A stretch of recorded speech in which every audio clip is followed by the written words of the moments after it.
নারীর টান বলে কথা। দেশের বিভিন্ন প্রান্তে, দেশের বিভিন্ন এলাকার লোকজন দেশের বিভিন্ন প্রান্তে জীবিকার তাগিদে কাজকর্মে নিয়োজিত আছে। হয়তোবা অনেকেই চলে এসেছে ইতিপূর্বে, যারা বেতন বোনাস পেয়েছে হয়তোবা এখনো তারা পায়নি, তারা চলে আসবে।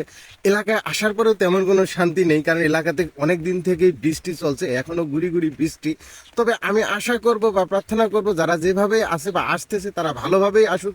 আল্লাহ পাক যেন তাদেরকে খুব সহি সালামতে তাদের বাবা মার কাছে, তাদের স্ত্রীর কাছে, তাদের সন্তানের কাছে ফিরিয়ে নিয়ে আসতে পারে।